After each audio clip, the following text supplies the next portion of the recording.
Welcome to the Jazz Piano School podcast, episode number 246. My name is Brendan Lowe, creator and founder of Jazz Piano School. This episode is going to be on 3 weird modern voicings. I'm going to teach you how to solo over them, how to improvise over them, how to comp with them, and just a little bit about the harmony and how to understand it. I'm going to be actually using these 3 chords in a composition for a gig that I'm playing on Saturday. So, with that being said, let's dive right in. All right, welcome to the Jazz Piano School podcast, episode number 246. My name is Brendan Lowe, creator and founder of Jazz Piano School. Thank you so much for being here today. In this particular episode, I'm going to be going over some strange but really, really fun chords, and I'm going to be diving into how to improvise over those, how to solo with those, how to comp with them, some other information that kind of involves learning about these chords because they are very modern, they're very obscure, and it's going to be a lot of fun. It's going to be awesome. If you haven't checked out the previous 3-part series, there's actually 2 3-part series back-to-back within the podcast episodes. There's 2 3-part series back-to-back. So there's 6 episodes of podcasts that are really, really great. And I highly recommend you go back and listen through all of them. The first one is kind of about Jazz Piano School, about education, jazz education, my philosophies and things like that. So if you're just kind of stumbling onto this podcast, you want to get a good sense of what I'm about, my philosophies, my teaching structure, what Jazz Piano School is, you can go back 6 episodes and go through the first 3. And if you want more information on strategizing and planning for 2022, you can go to back 3 episodes and get those as well. So there's 2 3-part series. They're really, really awesome. Go to jazzpianoschool.com/2022 guidebook with no spaces, and you can download a 2022 guidebook completely free. You don't have to give your email address or anything. It's just out there for anyone to use. It's an amazing resource, and I walk you through the guidebook in the podcasts, how to use it, how to work with it, so that you can set yourself up for success. And there's a lot of amazing information in there. I cover it all within the podcast, all free. Nothing, no catches or anything. I mean, you can just literally help yourself and go through all this amazing information. So I highly encourage you to do that. We're finally getting back into just the regular swing of things of jazz education again, just free jazz education through our podcast, through our Lick of the Week that we do every single Monday. And this particular podcast, obviously, that I do, my staff does. We're going to get some more member engagement happening throughout this particular year. It's going to be really, really fun. I'm putting together and working on an improvisation specialty course right now that's literally going to be everything you could possibly want on improv. And I'm really, really excited about that. And that's going to be released a little bit later in the year. I'm still working on it. I'm filming it. I'm working with my staff, creating all the necessary practice materials, videos, so on and so forth. It's going to be really, really amazing. It's going to cover all styles. It's going to cover my step-by-step improvisation system with all the different levels you should be tackling in order to build a really amazing foundation and improve your improv to the pro level. So if you want more information on that, just simply go to jazzpianoschool.com, check out any of our free education. At the bottom of any of our blogs or our podcasts, there's an easy way to sign up for our email list in which you can get updates and info about all of our releases, all of this free education we send out to the email list immediately, so you can start to dive in on your free time the second we release it, okay? So back to this particular podcast. Again, these 3 chords, they're actually pulled directly from an original composition that I'm playing in a gig this Saturday.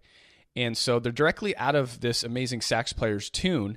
And these chords, I mean, they're fantastic. They're fantastic. They create amazing sounds. And I'm going to walk you through them. I'm going to talk about what they are, the way they look notationally. And I encourage you to go to wherever you're listening to this, because the podcast is all over the place, Spotify, iTunes, YouTube. There's so many different ways to listen to the podcast, but you can listen to it on our website as well.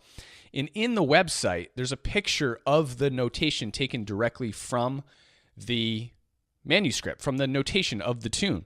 So I highly encourage you to go check out the actual original writing of the chords, because they're really amazing, and the way he wrote it as for the notation and things like that, and that way you can see exactly what I'm talking about. All right. So with that being said, let's dive right in. Here we go.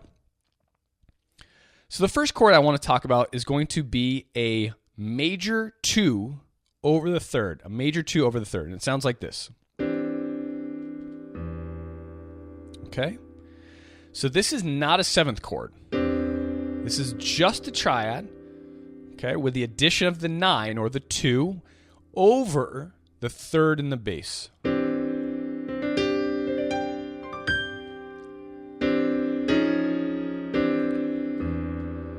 Now, it's not that fancy, but in modern writing, it creates this really open, mysterious, beautiful atmosphere. And again, it's just a triad. It's just a triad with the addition of the 9. And it's over the third in the bass, meaning if we drop this third down to the bass, it's kind of like a drop 2 technique, right, for writing. Now, you can really hear a huge difference when you add the third in your voicing on your right hand and you add it in your left hand. So if I just remove the third, it actually sounds way better than doubling the third in my right hand. Now, I'm playing this gig, as I mentioned, on Saturday, and there's going to be a bass player there. So when I'm voicing this, I'm not going to be adding the third in my voicing. And this goes for my comping. If I'm comping, I'm not going to add this here. I'm just going to simply play this. Now, I can double these other notes if I want. This is going to create a thicker sound. I could also do this, right? I can also do this. So you can have any inversion you want of this chord. You could have it like this. And it's going to be the same chord. It's going to produce different sounds, but it's going to be the same chord. Now, I like this arrangement of the voicing the best.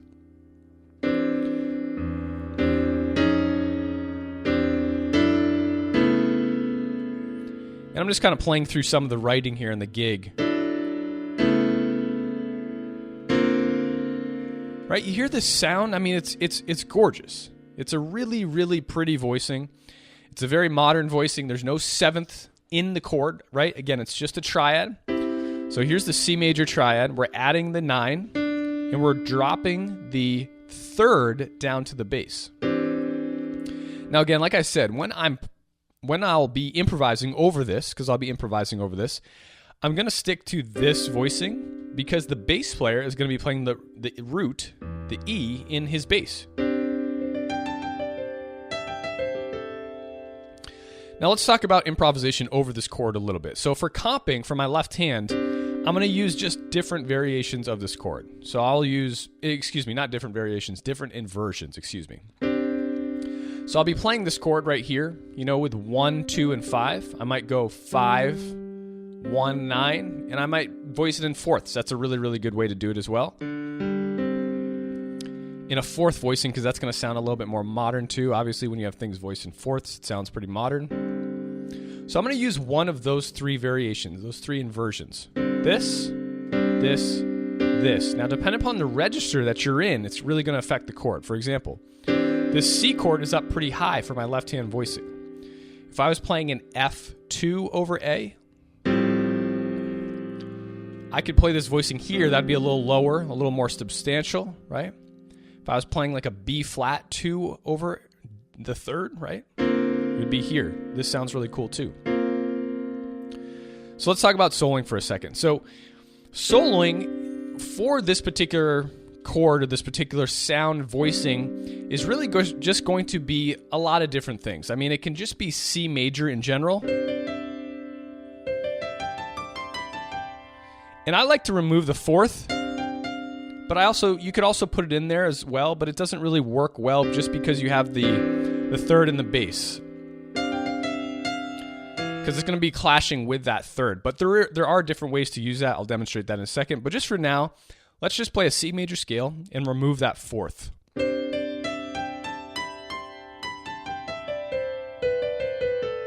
So this is just a gorgeous, beautiful atmosphere.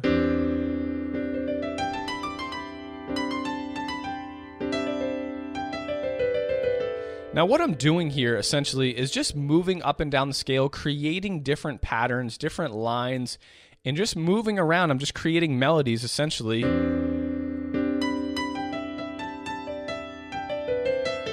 There's really no rhyme or reason to this. You can do some slides, but I like to kind of omit the slides because we're really going for a more modern sound here. Another great scale is the pentatonic scale, which is just going to be 1, 2, 3, 5, 6. So obviously you can play as many patterns as you know or want using the pentatonic scale.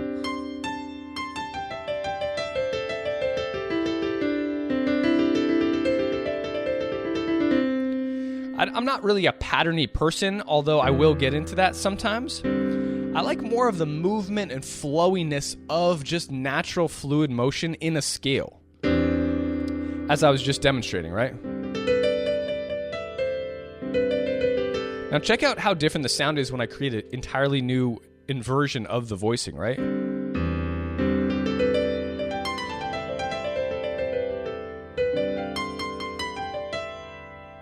And this particular tune is actually in 12/8, so it's going to be...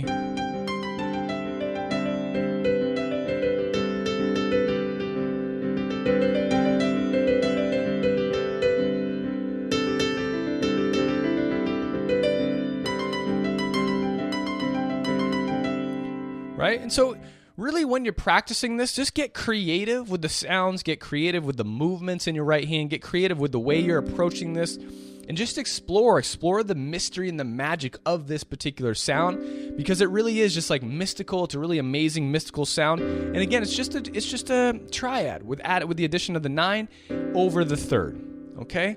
So that's going to be the first chord, and this again, as you saw, is very powerful when it starts to move around.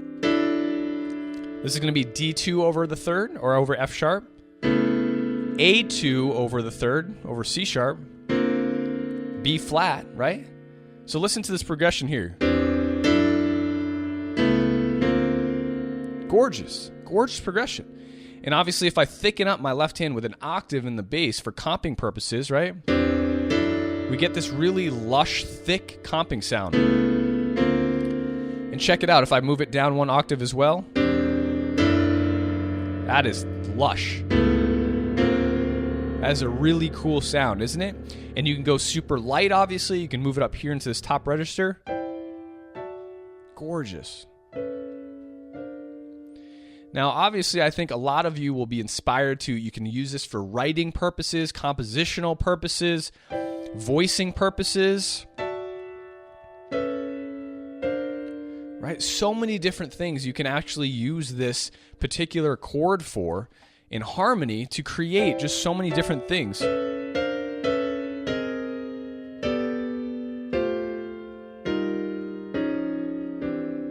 Gorgeous. So that's going to be the first one, all right? And again, the scales or the way I'm improvising, my personal preference, you can use pentatonic patterns. I usually go for more of a C major-y sound, just with fluid motion, especially over this 12/8 feel. I'm going to be doing my left hand.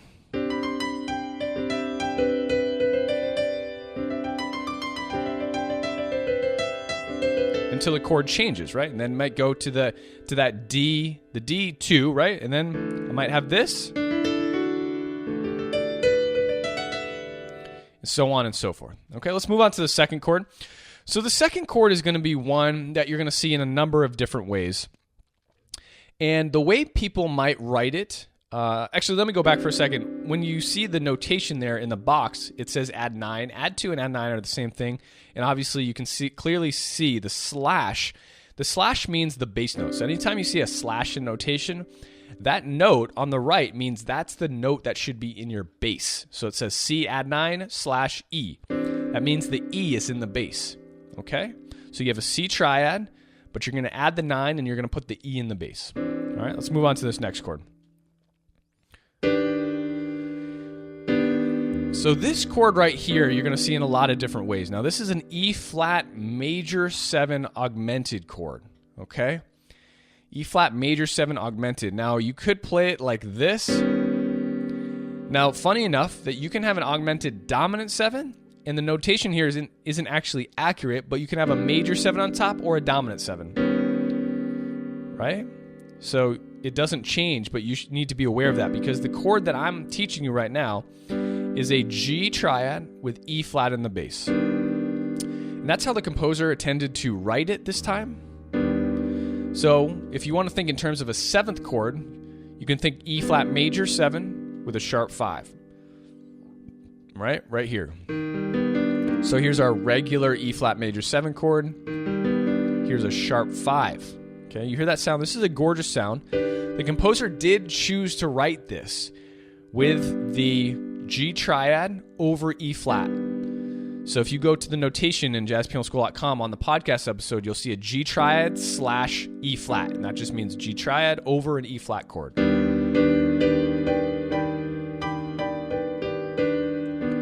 Now again, you can write it like that, that's fine, but stacking up from the bottom, the actual chord is going to be an E flat major 7 augmented 5, right? Sharp 5. So this is coming from a melodic minor scale, actually. So if I take a C melodic minor scale, right, and I move this up diatonically based off that scale, I'm going to get my E flat augmented major 7 chord.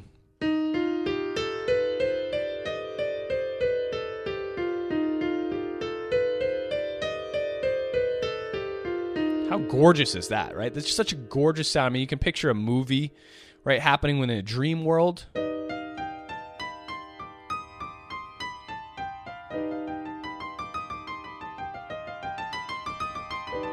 Right, so on and so forth. So this is a gorgeous, gorgeous chord. Now you can think about it as a G triad. This is going to make it easier for you to play and voice. And again, during the gig, I'm probably going to play some sort of inversion like this to get that E flat in there. The bass player is going to be playing the E flat in the bass, so I don't need to worry about that. I may omit the E flat and just play a G major triad over that, right? Sometimes I add this 9 here, right, which is really, really cool. Sometimes I add the sharp 11. That gives a really cool sound as well. Completely up to you, but these are voicings you can use. This is kind of like similar to a rootless. Right here would be your regular major 7 rootless, rootless voicing. We're going to change to the augmented, and that's the only change we're making, really. But I also like the sound of the E flat here. I also like the sound just of the G major triad. Now, I just showed you the chord scale that goes with this. It's simply going to be a C melodic minor chord starting on the E flat. I don't know why I went up to the F there. Now again, with any other experimental improvisation, which I'm going to be covering a lot in our new improvisation course coming out, the one I'm building and creating, you're going to want to move up and down this chord scale and get used to it. Get used to the sound, get used to the flavors, right? Listen to it. Explore it. Go up to the high register, the low register.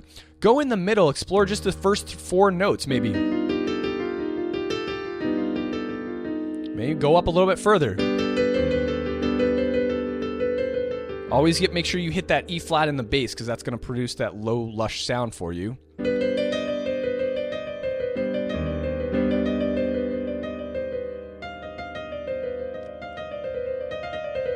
And just get used to the scale, right? You're just going to want to get used to the scale. Now, there's a lot of different things you can do with this. You can do different sorts of movements or patterns over any scale, and a lot of players do this. You can do thirds, triadic, improvisation.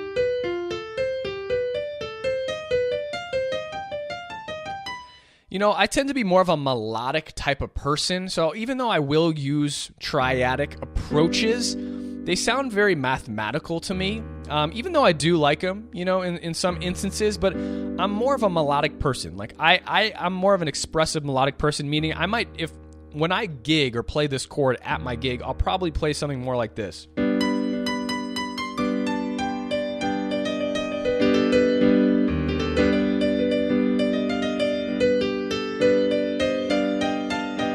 Instead of going... I mean, you can totally do that, right? And there's so many different things you can do. I mean, you can kind of outline the chord and arpeggiate up and down.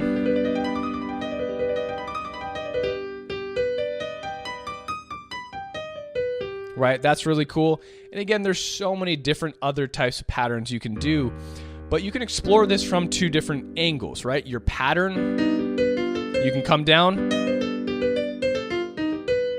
down, up, down, down.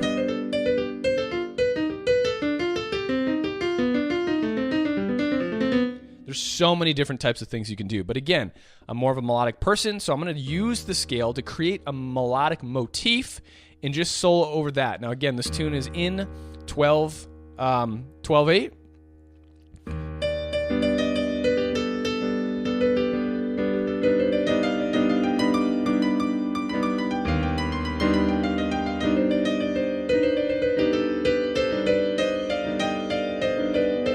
You know, I'll try and use textures, musicality, volume, maybe some octaves, some thirds.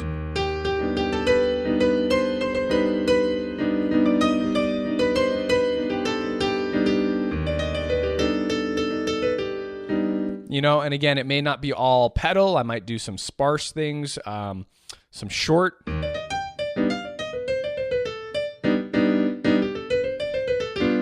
can change up your voicing, so on and so forth. But the two approaches, again, that you're going to take are with the use of the C melodic minor scale, starting from E flat. And again, this is over your E flat major 7 augmented chord, meaning you have a E flat major 7 and you're going to have a sharp 5, which creates a beautiful sound. Okay? Moving on, let's go to the last chord here. The last chord is really, really fun because it breaks a lot of rules and a lot of people will never see this chord. So this chord is going to be a G flat major 7 sus chord over E flat. I'll say that again. A G flat major 7 sus. Now what does that mean exactly? It means you're going to actually add the 4 in with the third. In so many books, so many teachers never add the 4th in, right? Never add the 4th when there's the 3rd. No, that's baloney. You can absolutely do that, and it sounds like this. So here's my G flat major 7. I'm going to add the sus in. So G flat major 7 sus. Okay. Now the chord goes a little bit further, and it's spelled out with a different bass note. So we have an E flat in the bass note instead of the G flat. So it sounds like this.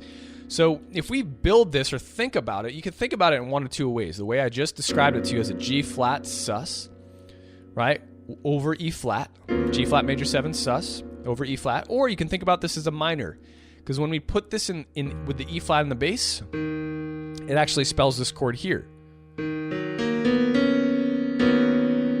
Right, so if I take out this B natural, this is just an E flat minor 7. But it's adding essentially this B natural here. So these clash to make a beautiful sound, and it's also adding the 9. Right? So as the notation is saying there, you can also think about this as a B major 7, right? 9 and sharp 11. Or excuse me, the F natural, right? So I'm not going to tell you what way to think about it. It's completely up to you because there's so many different harmonies wrapped up into this chord. It's completely up to you. It doesn't matter if you want to think about it as an E flat, you know, with the 9 and the B natural, the sharp 5 involved, wrapped up in there. I particularly don't really hear it as a minory sound, so my head tends to think about it more as the G flat major 7. I hear this more as a spacey, happy chord, even with that E flat in the bass. Right? Now, if we talk about voicing this a little bit, you don't have to grab all of the voicings, all of the notes really, because remember, this E flat's going to be played by the bass player. We only have 5 fingers, right, as a pianist, okay? So this voicing right here is going to be cover that. You can also kind of voice it like this. Right, now because it's in the key of G flat, this gets a little tricky. If we were in like the key of F, this gets a little easier. Gets a little easier on the hand, right? But again, because we're in the key, we're playing a G flat major 7 sus. Right here, and then we're adding this sus chord in here. Over E flat, it gets a little tricky with the voicing again if we want to create this. But I love this voicing. You can even extend this to do this. If you want to leave out that third, you could, or you can put it on top here. Whoops, sorry. Like this. It's completely up to you. Now, depending upon, again, the style of the tune, this is going to be hard to catch. This is easier for me to catch something like this, right? To play with. But again, completely up to you. This is a little bit easier to catch as well, having this 5. So needless to say, this is a very difficult chord to voice. You don't if I was going to take out anything, you definitely need this. You don't need this E flat. You don't really need the 5 either. So I would take out those 2 middle notes. I would voice it like this, and then the bass player is playing this. I do love the sound of the D flat, although you can catch this stuff in your right hand.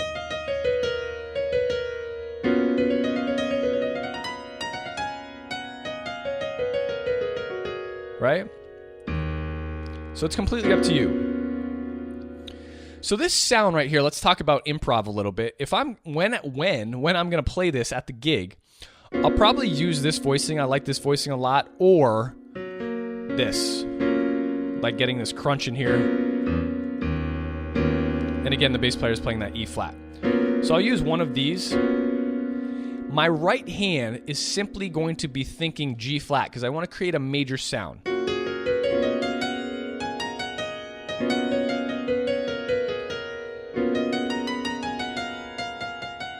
Now, there's certain notes that ring out and really bring this chord to life. One of those is the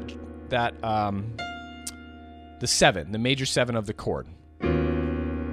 Now, this is going to change depending on how you think about it. This is not the major 7 if you're thinking in terms of an E flat minor. This is the 9, right?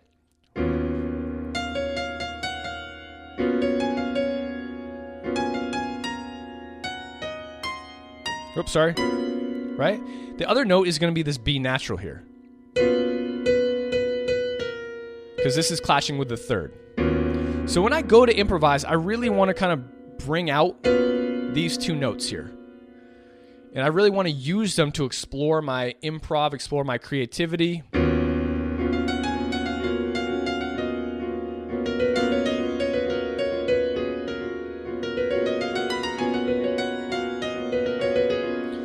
Now, a lot of people at this point are like, Brendan, what are you playing? Like, what are you doing?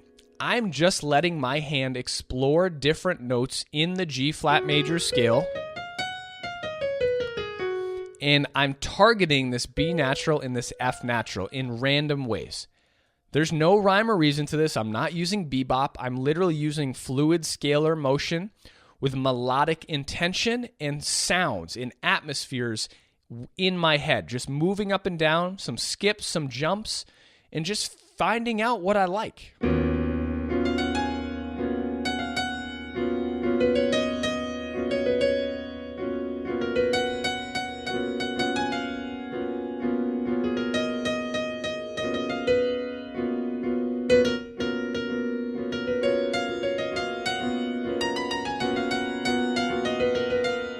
Now again, with the combination of rhythm, contrast, rhythmic motifs, melodic motifs, so much can happen here, right? So much can happen.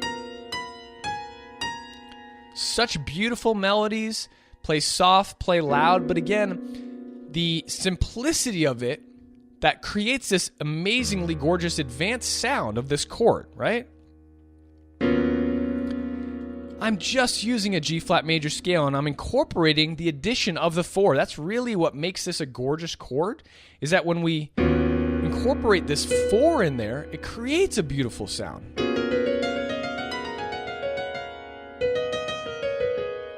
So I'm really thinking melodically, texturally, and just about music. I'm just trying to play musically. But that's going to be approached to that major 7 sus over the 3rd. Now there's another one in the tune.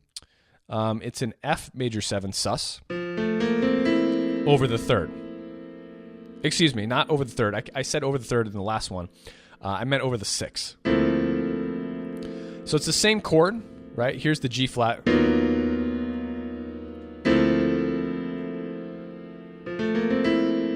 So just down a half step. So it's just the F major 7 with the 4 over the 6. That's how I like to think about it. Again, you can think about it in a lot of different ways. It's completely up to you.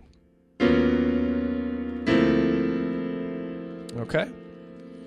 So that's going to be the three kind of strange, weird, modern improv chords that you may experience in tunes, in a lot of tunes. And obviously, this is a really modern, this composition. The sax player loves to write like this, and it's gorgeous. Gorgeous writing. They're very modern. There's no real bebop language happening here. It's very exploratory and just beautiful, lush, interesting sounds, you know?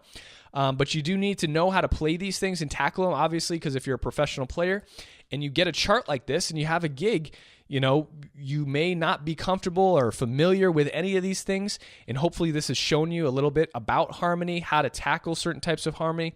And just remember, it's all about making music. A lot of times, sometimes I may see a chord that I'm not used to that a composer is putting down, and I just ask them, like, what are you going for here? What texture? Like, what mood? What atmosphere? And as long as you're making music, you're thinking melodically, like, don't worry about the scale and the notes.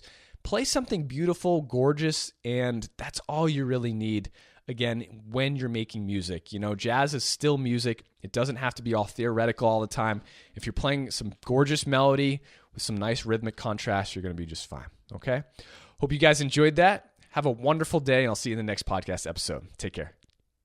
All right, well, I hope you guys enjoyed that episode. Don't forget to go to jazzpianoschool.com to check out all of our free, amazing education, all of the free podcast blogs. We do have a membership if you're looking to take a next step forward with us, get access to over 1,000 different jazz piano videos, playbooks, mini courses, a main course curriculum, success path, and so much more. If you have any questions, feel free to email us at support@jazzpianoschool.com. I hope you have a wonderful day, and as always, happy practicing.